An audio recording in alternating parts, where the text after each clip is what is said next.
Boa noite, gente, tudo bom? Eu sou a doutora Luísa, sou médica na Clínica Mais Baleia e atendo angiologia e cirurgia vascular.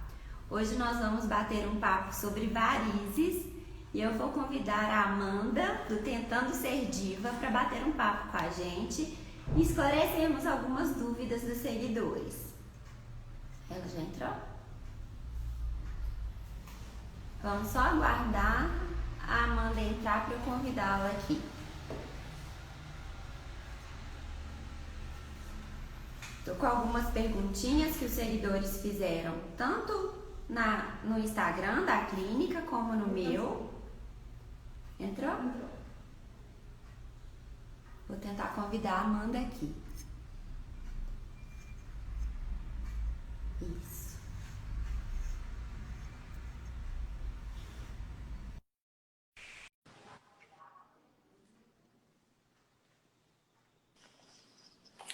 Oi, doutora Luísa, tudo bem? Tudo bom, Amanda? E você?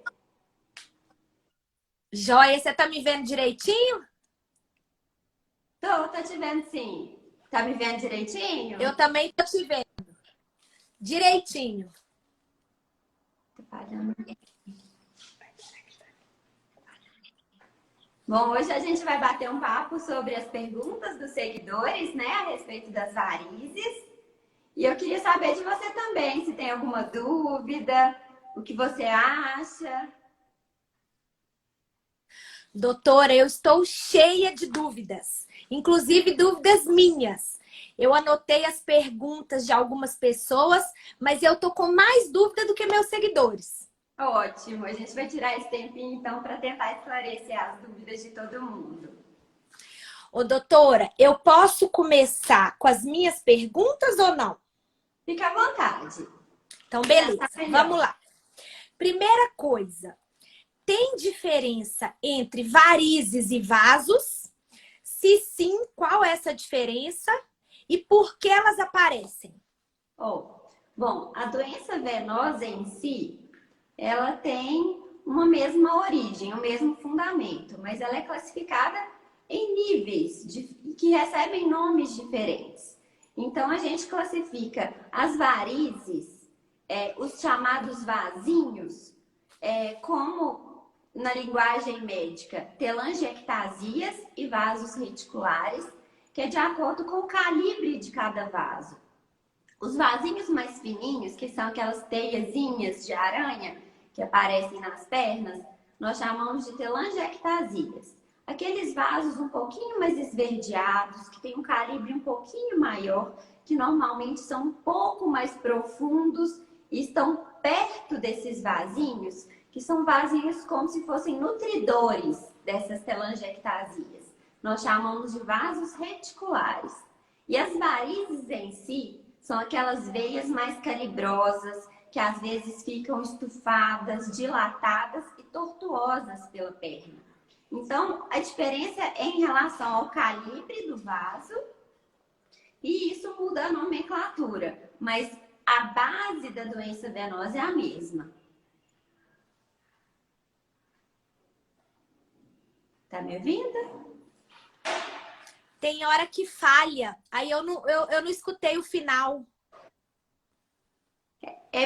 O que eu expliquei é que a diferença é na nomenclatura e no calibre desses vasos. Aqueles mais fininhos, que são como teias de aranha, nós chamamos de telangiectasias.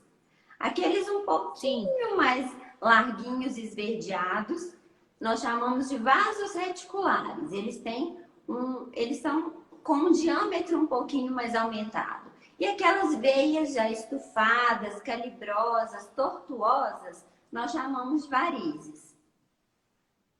entendi. Eu quero saber a respeito dessa ocorrência em homem e em mulher. Porque eu tenho um irmão, meu irmão do meio, ele tem muita variz, muita aqui na perna, do lado, Sim, acho que do lado, a perna esquerda dele. E é engraçado que é assim, vai descendo para a perna até no pé. sim, sim. Tanto homens como mulheres, eles têm os vasinhos e as varizes.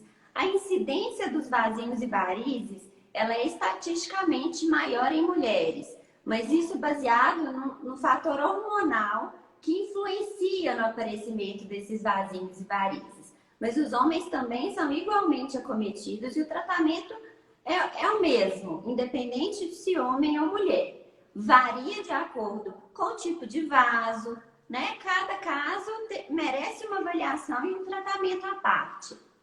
Mas a aparição, né, o acometimento, ele acontece tanto em homens como em mulheres. As mulheres, elas têm um fator hormonal que influencia, então, geneticamente, principalmente naqueles períodos de maior exposição hormonal, gestação, terapia de reposição hormonal, uso de anticoncepcional, esses vasinhos, eles tendem a aparecer com mais frequência. Mas os homens também são igualmente acometidos. Entendi. Outra dúvida. Pessoas da minha idade, eu percebo que tem essas varizes ou vasos, mais vasos, né? Porque são aqueles mais fininhos, igual você falou. Na parte de trás, assim, às vezes a pessoa veste um short, aí você consegue ver, né? E aí você falou aí do anticoncepcional, e eu usei anticoncepcional muito pouco mesmo. Porque quando eu casei, logo em seguida eu já engravidei, já tive um, já tive dois, e aí meu marido fez vasectomia. Então eu não usei assim anticoncepcional muitos anos, foi muito pouco tempo. E eu acho que na minha perna não tem. Assim, às vezes tem, eu não tô vendo, né? Mas assim, visivelmente, aqueles vasinhos que incomoda, eu não vejo. Eu acho que pode ser, então, por causa desse não uso do anticoncepcional? E também pela predisposição, porque a influência, né, genética, ela contribui muito. Normalmente os pacientes que queixam de muitos vasinhos, eles têm pessoas na família que são muito acometidas, uma história de um pai, uma mãe, avós que têm varizes, que tiveram muitos vasinhos. Então, essa influência, né, hereditariamente, ela contribui bastante. Segundo fato, né, porque as varizes, elas são multifatoriais. Não é só o uso do hormônio, não é só o fator genético, junta tudo, né? Os Tudo, fatores né? ambientais contribuem. Então, a obesidade contribui para o aparecimento dos vasinhos e varizes, uso de hormônio, múltiplas gestações, né, contribuem também. E o fator genético. Então, são vários fatores que, somados, propiciam o aparecimento. Mas, realmente, tem pessoas que, até depois de idosas mesmo, não têm essa tendência e tem essa sorte de não ter problema. Tomara! Tomara que eu continue sem elas, né? Tomara. Agora, você já falou do fator genético, né? Do hereditário, então eu nem vou te perguntar, porque realmente tem essa influência, né? Sim, como é uma doença multifatorial, os hábitos de vida influenciam muito além da tendência familiar. Então, a gente tem que criar um ambiente propício para evitar que apareçam mais vazios. Tá, e qual que é esse ambiente propício para evitar? Controlar o peso, já que a obesidade predispõe, né? Fazer atividade física, tonificar bastante a musculatura da panturrilha, porque a panturrilha é uma musculatura que é chamada de segundo coração vascular. Ela ajuda, serve de anteparo para o retorno venoso, para o sangue que chega até a perna voltar de volta ao coração de uma forma mais eficaz. Então, a atividade física, bons hábitos de vida contribuem bastante para evitar que se progrida muito rápido o aparecimento dos vasinhos. E hábitos de vida de trabalho também. Às vezes as pessoas passam longos períodos de pé, longos períodos assentadas, sem fazer atividade física, sem estimular a circulação, sem o uso da meia de compressão. Então, esses longos períodos em ortostatismo, né, com as pernas para baixo, contribuem para sobrecarregar, inchar a perna, causa dor, desconforto, principalmente no final do dia, porque vai se somando essa sobrecarga ao longo do dia. Entendi. Outra pergunta era essa questão da atividade física. Se a atividade física ajuda a ter, mas pelo jeito não, né? Ele evita. Isso, na verdade, são dois fatores. O custo-benefício da atividade física é muito mais benéfico do que maléfico do ponto de vista das varizes. Das varizes em si, o tonificar a musculatura da panturrilha ajuda bastante no retorno venoso. Isso contribui muito para a eficácia, né, da circulação venosa e para a gente atrasar um pouquinho quem tem essa tendência a ter as varizes. No entanto, exercícios de grande impacto, eles contribuem para o aparecimento dos vasinhos, porque às vezes a pessoa tem aquela fragilidade capilar que qualquer trauma, exercícios de grande impacto predispõe ao aparecimento desses vasinhos. Entendi. A questão de subir escada também foi uma outra pergunta. Tá dentro dessa atividade mais forte, que às vezes não é tão recomendada? Subir e descer escada, desde que sem um calçado que gere grande impacto, não tem problema nenhum, não. O exercício de subir e descer escada, ele até tonifica bastante a musculatura. Agora, claro que se você tiver de rasteirinha, de salto, tiver que subir e descer escada o dia inteiro, isso gera um impacto e pode propiciar o aparecimento dos vasinhos. Mas de tênis, com sapato adequado, subir e descer escada é até benéfico. Entendi. E a questão do salto alto? O salto alto, o uso do salto alto em si, ele não predispõe ao aparecimento dos vasinhos assim, desde que de curto prazo. Se você passa o dia inteiro trabalhando de salto, gera um impacto, porque o salto não tem um amortecimento.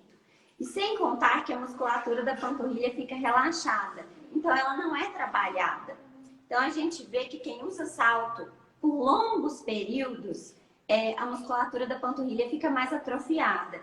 E como a musculatura da panturrilha tonificada ajuda na circulação, o uso do salto a longo prazo acaba atrapalhando na circulação, no sentido dessa atrofia da musculatura da panturrilha e do impacto que gera do salto em si ao andar. Entendi, entendi. Ótimo. Outra coisa, cruzar as pernas. Na verdade, o cruzar as pernas não causa o aparecimento de vazios. Mas se a gente fica sentada longos períodos, muito tempo com a perna para baixo, na mesma posição, a gente acaba dificultando o retorno venoso. Então, não é o fato de se estar com as pernas cruzadas, mas o período de tempo em que a gente fica sem movimentar e sem gerar estímulo para a musculatura. Entendi. Agora eu vou pegar umas perguntas aqui, porque essas eu não sei de qual. Peraí, doutor, um minuto. Olha só. Isso aí foi até o pessoal do Instagram da clínica, né? Os seguidores que mandaram essas perguntas. Eles perguntaram sobre os tratamentos, se é através de convênio, se eles podem realizar os tratamentos através de convênio. Olha, hoje em dia, os convênios, eles não cobrem as aplicações, né? Mas as consultas para atendimento de angiologia, as cirurgias vasculares, as cirurgias de varizes, a gente consegue fazer pelos convênios, sim. Eu atendo pelos convênios credenciados na Clínica Mais Baleia, atendo os particulares da Clínica Mais Baleia, que tem um preço mais acessível para a população, e atendo a todos os convênios do Hospital da Baleia também. Então, a gente consegue fazer o atendimento e a cirurgia pelo convênio naqueles pacientes que têm indicação. E o procedimento de aplicação, tanto espuma como a escleroterapia líquida, aí eles são particulares. Entendi. E a Clínica Mais Baleia, ela realiza essas aplicações? Sim, sim. Na Clínica Mais Baleia, eu realizo os atendimentos em angiologia e cirurgia vascular. Eu realizo as cirurgias de varizes no Hospital da Baleia. Os exames de duplex scan, porque em muitos casos é preciso que se faça o exame para avaliação de como está a circulação, avaliação de trombose, das varizes, de refluxo nas safenas, para indicação cirúrgica exatamente. E para conduzir o caso em consultório mesmo, se não precisar de cirurgia. O exame, ele direciona bastante a conduta que a gente vai tomar em cada paciente. Então, os casos são muito particulares. Alguns pacientes não precisam de realizar o exame de duplex scan. Alguns pacientes precisam de realizar o exame para complementar, né, o que foi avaliado em consultório. Então, cada caso é um caso que deve ser estudado com suas particularidades. Tem pacientes que não precisam operar, que a gente consegue realizar o tratamento só em consultório com aplicação. Tem paciente que a gente realmente precisa, tem uma indicação cirúrgica. Então, todo o tratamento, desde o diagnóstico até o tratamento final, a gente realiza na Clínica Mais Baleia, no Hospital da Baleia. Entendi. E você pode falar um pouquinho dos tratamentos? Sim, tem a escleroterapia líquida, né? O que é a escleroterapia em si? Que é a famosa aplicação. É a injeção dentro desses vasos de um remédio que queima a parede do vaso e esse vaso vai regredindo até sumir. Isso varia de acordo com o calibre desse vaso, com o tipo de vaso, então vai da demanda do paciente em si. Mas existe a escleroterapia líquida, que normalmente é indicada para aqueles vasos não calibrosos, aqueles vasinhos, aqueles vasos reticulares, e tem o tratamento da espuma. A espuma, ela normalmente é indicada para aqueles vasos de maior calibre, porque ela é uma aplicação de um remédio mais espesso, mais denso, que vai ocluir aquele vaso, queimar a parede, e ele vai retraindo até sumir, e não vai ter o retorno, a circulação, né, o fluxo de sangue naquele vaso doente mais. Entendi. E depois de feito esses tratamentos, pode acontecer de voltar? O que acontece? É aquela predisposição que a gente falou. Tem vários fatores que influenciam no aparecimento dos vasinhos e varizes. E tem a própria predisposição do paciente. Então, o tratamento em si, ele resolve aquilo que está manifestado no momento, mas ele não previne o aparecimento de novos vasinhos. A pessoa, o paciente, né, ele pode vir a desenvolver varizes a longo prazo, ao longo do tempo. Mas o tratamento correto, ele desacelera esse processo, ele tira essa sobrecarga nas pernas e ele gera resultados muito bons. Mas é o que a gente brinca, que é igual ir ao dentista. A gente precisa fazer a manutenção.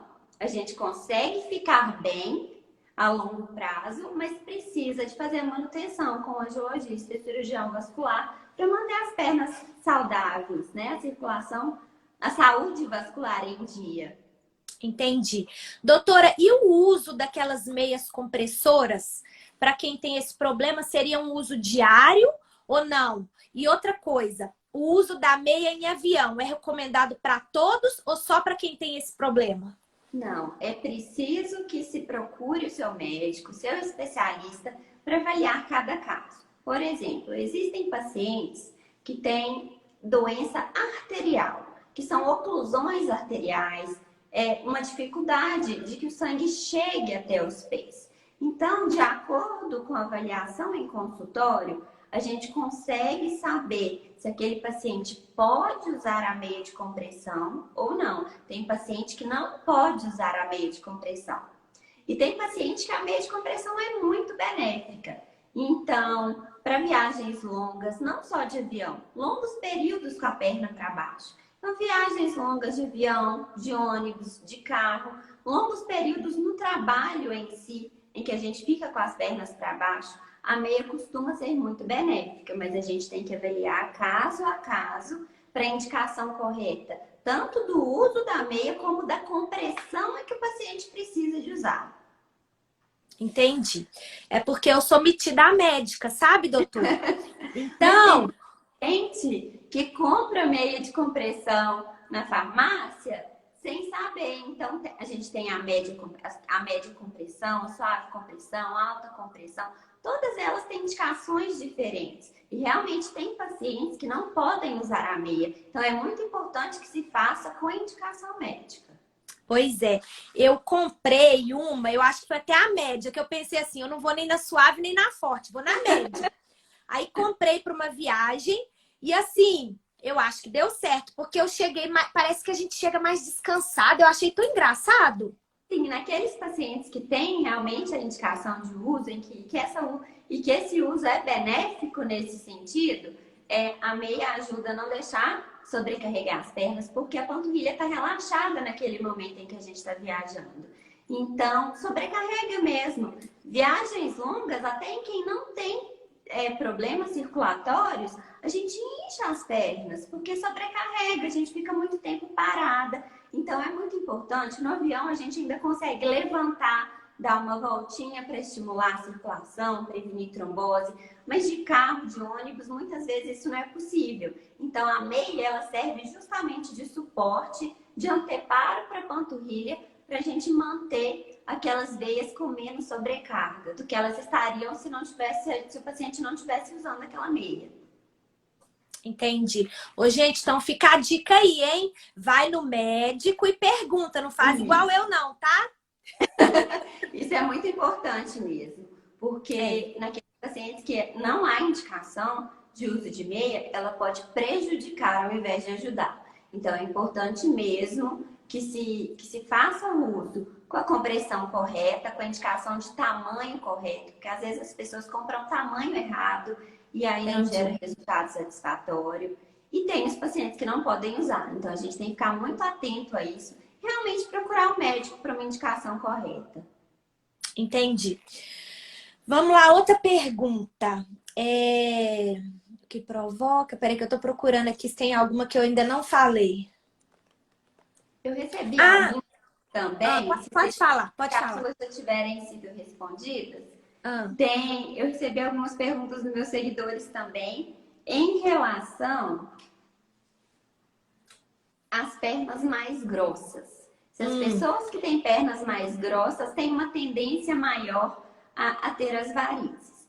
Minha perna é grossa, viu? Então, Sério, minha perna é dessa grossura. O que a gente tem que ficar atenta, porque às vezes a perna é grossa, porque a musculatura está hipertrofiada, está com tônus, e isso gera uma eficácia melhor na circulação, aí não tem problema nenhum. Mas existe o que a gente chama de lipoedema ou lipedema, que não é uma doença venosa, mas é um depósito de tecido adiposo maior nos membros e que gera a falsa impressão de que às vezes a perna está mais inchada, mas ela é constantemente assim. Isso não tem relação com o paciente estar magro, com o paciente estar mais gordinho.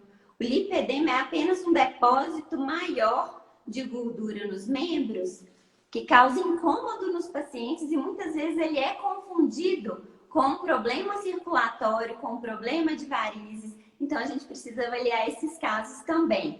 É claro que a obesidade em si, ela contribui bastante para o aparecimento das varizes, mas o lipoedema ele não está relacionado com a pessoa ser obesa. Existem muitas pessoas magras que têm um depósito maior de gordura nas pernas, isso não é uma doença. Então a gente precisa avaliar cada caso para saber direitinho se essa perna grossa é uma perna que tem uma musculatura mais tonificada e tá ótimo, ou se é uma perna que está inchada com refluxo de safena, que tem uma indicação de intervenção. Então, é muito importante avaliar cada caso direitinho. Entendi. Essa doença que você falou, lipedema, eu esses dias até postei um vídeo no meu Instagram sobre ela. E eu achei muito interessante, porque eu não sabia. Eu não sabia. Sim, é muito comum. E acomete normalmente as mulheres. As mulheres são muito mais acometidas do que os homens. Entendi. Aqui, essa pergunta é do pessoal, mas é minha também. As varizes, elas podem dar origem a AVC e problemas cardíacos? Então, o que acontece é o seguinte. A gente tem que saber, existe uma diferença, né, na circulação. Aquele sangue que sai do coração em direção aos membros, ele chega até os membros por meio das artérias. E ele volta, né? Retorna de volta ao coração através das veias. O AVC, o infarto, ele acontece nas artérias, não acontece nas veias. Ele é o depósito de gordura, de placas de colesterol, que vai causando a oclusão daquele vaso.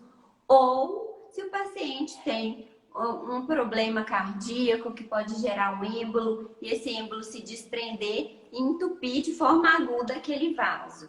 Mas normalmente é uma doença mais arterial, né, do que venosa. A origem dela, existe a embolia pulmonar, que é quando se desprende um trombo da veia e entope uma artéria dos pulmões, né, que é muito grave também. Mas normalmente o AVC e o infarto, eles são causados por depósitos de placa de gordura, né, de colesterol, nas artérias. Não são muito relacionados às varizes, não. Entendi. E a pessoa, se ela não tratar, o que pode acontecer? Então, as varizes, elas são aqueles vasos dilatados, tortuosos, que não estão funcionando bem e que o retorno do sangue de volta ao coração não está satisfatório, não está acontecendo de forma 100% eficaz. Então, se esse sangue não está voltando da forma 100% eficiente, a gente tem um fluxo um pouco mais lentificado naquele vaso. Então, entre um paciente que tem refluxo de safena, que tem problemas de varizes, ele tem uma chance mais aumentada de que um paciente que não tem esse problema de ter uma trombose. E aí existe sim o risco de trombose. Não quer dizer que todo paciente que tem varizes vai ter trombose. Mas em relação ao paciente que tem um problema e um que não tem, a chance do que tem é mais aumentada de que isso aconteça. Então, além disso, o refluxo, as varizes, além do desconforto estético, eles causam muitas vezes edema, dor nas pernas. À noite o paciente fica muito inquieto, sentindo a perna pesada. Então gera muito incômodo, gera sintomas. Então é por isso que a gente tem que indicar o tratamento direitinho para a correção desses sintomas. Entendi. Ô, doutora, minhas perguntas você já respondeu todas. Agora você fica à vontade aí, se você tiver alguma para falar. Ah, sim, só um minutinho. Já deu? Ah, tá, Júlia. Ah, me mandaram aqui a Cristiane se pode dormir com a meia de compressão. Bom, quando a gente está em ortostatismo, com as pernas para baixo, há essa sobrecarga, né, nas pernas e a meia costuma ser bem benéfica, porque ela serve de anteparo para a panturrilha, para ajudar no retorno venoso e na eficácia da circulação. Mas quando a gente está dormindo, a perna está no mesmo nível do corpo. Então a gente não sobrecarrega as pernas. Não é que faz mal dormir de meia, mas é muito mais confortável dormir sem ela e ela não gera nenhum benefício enquanto a gente está dormindo, desde que a gente esteja dormindo no reto, né? Com as pernas no nível do corpo. Se for dormir em viagem, por exemplo, que fica com a perna para baixo, aí não, aí a meia realmente é benéfica sim. Mas não tem necessidade de se dormir com a meia e nem benefício desde que a gente esteja dormindo, né, no reto, na cama, por exemplo. Bom, entendi. Os meninos estão me avisando aqui porque a gente só tinha meia hora, né, para conversar. E aí a gente vai ter que finalizar a live. Então, vou fazer a última, pode? Pode, claro. Sabe aquele sapatinho, até do Dr. Scholl, que tem um saltinho assim na... Ele é mais... Sabe qual que eu tô falando? Um sapatinho, acho que ele é ortopédico, né? Assim, meio que Anabela, que tem um saltinho um pouquinho maior atrás. É o mais adequado de se usar. Pode perguntar. Não, eu ia perguntar era isso, se esse sapato ajuda. Ajuda muito, porque normalmente esses sapatos têm um amortecimento, então o impacto que eles geram é muito menor, isso ajuda bastante. E o fato de a gente estar levemente inclinado, isso contribui com a bomba muscular da panturrilha, então a eficácia da circulação fica melhor. Além de que os sapatos muito retinhos, não só do ponto de vista vascular, mas do ponto de vista ortopédico, podem causar aquela faceite plantar, que quando a gente sobrecarrega muito a planta do pé, fica queimando, gera dor, gera muito desconforto. Então, esses Entendi, sapatinhos do Dr. Scholl, por exemplo, que você citou, eles são muito bons, sim, de se usar no dia a dia. entendi. Doutora, você brilhou. Você que brilhou, foi um prazer conversar com você, Amanda. A gente pode combinar de conversar mais vezes, porque o pessoal mandou muitas perguntas e vocês podem continuar mandando as perguntas no Instagram da Clínica Mais Baleia, que as meninas vão me passar e eu vou respondendo a todo mundo. Tá? E eu gostaria só de dar um recadinho, porque quem quiser marcar um atendimento, uma avaliação, ou ter um pedido de exame para fazer e queira fazer, nós realizamos os exames de duplex também na clínica, os atendimentos de consulta conveniados. Então, o telefone da clínica é 3465-5848, ou o agendamento também pode ser feito pelo site, que é www.maisbaleia.com.br.